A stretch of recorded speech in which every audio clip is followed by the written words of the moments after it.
morning. I am Captain Bhati, Director of Pilot Training Sky Academy. I hope all are you fine. Today I am going to discuss you how to become a commercial pilot in India. For a long time से actually numbers of candidates मेरे से पूछते हैं कि sir how to become a commercial pilot in India. तो actually numbers of inquiry काफ़ी ज़्यादा थी। तो फिर मैंने देखा एक्चुअली क्या प्रॉब्लम आ रही है हमारे कैंडिडेट्स को पायलट ट्रेनिंग करने में। तो मैंने जैसे उनकी प्रॉब्लम को फाइनल आउट किया तो उनकी दो टाइप्स की प्रॉब्लम थी। एक प्रॉब्लम वो कैंडिडेट्स फेस कर रहे थे जिन कैंडिडेटों ने किसी भी पर्सन से गाइड नहीं किया और किसी भी एजेंट के थ्रू वो कोर्स ज्वाइन कर लिया और वो अपनी ट्रेनिंग को सक्सेसफुली कंप्लीट नहीं कर पाए। दूसरे टाइप्स के कैंडिडेट्स वो लोग थे जिन्होंने इंक्वायरी काफी सारी की हुई हैं बट उसके बाद भी वो कहीं ना कहीं स्टॉप है। तो मैंने पूछा कि फिर क्या प्रॉब्लम्स हैं, अभी आप क्या प्रॉब्लम आ रही है आपके सामने। तो उन लोगों ने बताया कि सर हमने एक्स पर्सन से पूछा, वाई पर्सन से पूछा, यूट्यूब पे देखा, गूगल्स पे देखा। कोई पर्सन बोलता है पायलट करने के लिए ये करना चाहिए, कोई बोलता है कि ये नहीं करना चाहिए। सबका डिफरेंट ऑफ मोड है एक्सप्लेनेशन का और right now we are too much confuse. और इस कंफ्यूजिंग की वजह से ड्यू टू दिस रीजन और अब हम इस कोर्स को ज्वाइन नहीं करना चाहते। आई फील वेरी बैड कि इतना सारा एफर्ट करने के बाद भी candidates why are going in back direction not in forward direction. तो ये सब प्रोसीजर्स जो हमारे कैंडिडेट्स अप्लाई कर रहे थे वो प्रोसीजर्स मेरे अकॉर्डिंग आप लोगों को वो फॉलो नहीं करना चाहिए। मैं आपको 3 स्टेप बताऊंगा जिससे आप सिंपली वो स्टेप को फॉलो करके इंडिया में पायलट बन जाओगे। अब वो 3 जो पॉइंट मैं आपको बताऊंगा वो मेरे पॉइंट नहीं है, वो एक्चुअली पायलट बनने के लिए इंडिया में जो रूल्स एंड रेगुलेशंस हैं जो हमारी अथॉरिटी ने हमको दिए हुए हैं वो पॉइंट मैं आपको बताऊंगा और वही पॉइंट से आप पायलट बन सकते हो।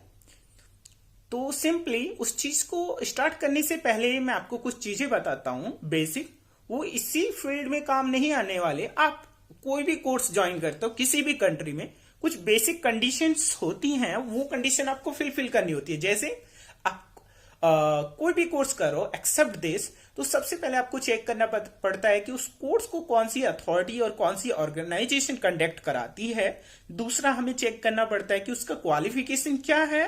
थर्ड उसका यदि हम उस कोर्स को ज्वाइन करते हैं तो कौन कौन से स्टेप्स हमको फॉलो करने हैं जिससे हम फाइनली अपने डेस्टिनेशन तक पहुंच जाए। सेम लाइक दैट हमको बात करनी है how to become a commercial pilot. Now come back. तो अब हम बात करते हैं कि पायलट कैसे बना जाता है। तो सेम सारे रूल्स हमको फिर फॉलो वही करने हैं। सबसे पहले हमें चेक करना है कि हमारी अथॉरिटी क्या है।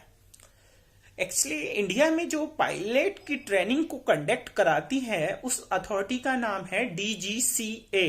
हमारी ऑर्गेनाइजेशन है, उसकी फुल फॉर्म है director general of civil aviation, जिसका हेडक्वार्टर है Safdarjung airport new Delhi.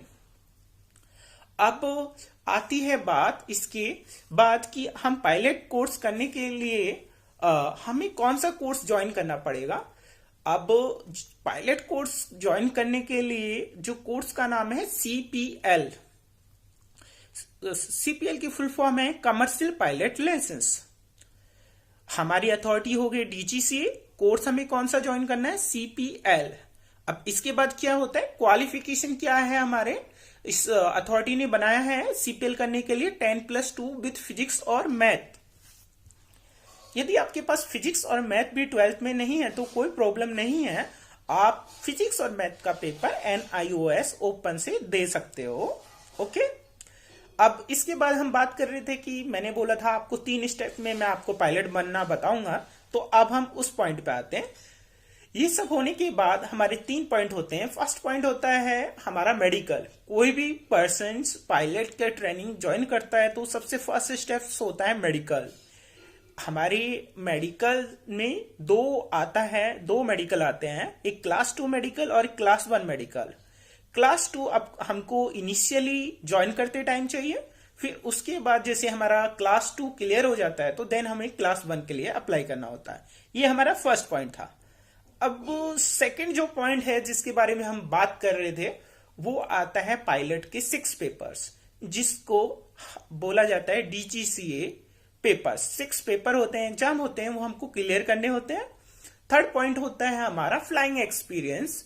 Flying experience हमें 200 आवर्स फ्लाइंग करनी होती है। तो हमारे 3 पॉइंट हो गए, फर्स्ट मेडिकल, सेकेंड हमारे पेपर्स एग्जाम्स, थर्ड हमारा फ्लाइंग एक्सपीरियंस। तो देन तीनों पॉइंट कंप्लीट होने के बाद हमें तीनों की रिपोर्ट्स, सारे डॉक्यूमेंट्स डीजीसी को सबमिट करने होते हैं। DGC with in 1 and 2 month के अंडर हमें सीपीएल इशू कर देता है, और सीपीएल इशू करने के बाद हम किसी भी एयरलाइंस में ऐसे को पायलट पोस्ट के लिए अप्लाई कर सकते हैं। तो फाइनली मैं सारी चीजें दोबारा से रिपीट कर देता हूं। हमारी अथॉरिटी का नाम डीजीसीए है, और हम जो पायलट बनने के लिए जो कोर्स किया जाता है उस कोर्स का नाम है CPL, कमर्शियल पायलट लाइसेंस। फिर इसके बाद जो क्वालिफिकेशन है वो 10+2 है विद फिजिक्स और मैथ। फिर इसके बाद मैंने आपको बोला था 3 स्टेप्स होते हैं, फर्स्ट मेडिकल, सेकेंड हमारा पेपर्स होते हैं, थर्ड हमारा फ्लाइंग होती है 200 आवर्स। देन हमें ये सारी चीजें सबमिट करके डीजीसीए में भेज देनी होती हैं, और फिर इसके बाद हमें सीपीएल इशू हो जाता है। ये मेथड्स होता है हमारा पायलट बनने के लिए इंडिया में। आई होप आपको समझ में आ गया होगा, और यदि कोई भी डाउट है तो मैं आपको अपना नंबर मेंशन कर रहा हूं और अपनी वेबसाइट्स आपको गिव इन कर रहा हूं, आप वहां मुझसे कांटेक्ट कर सकते हो। Good luck from my side, thank you.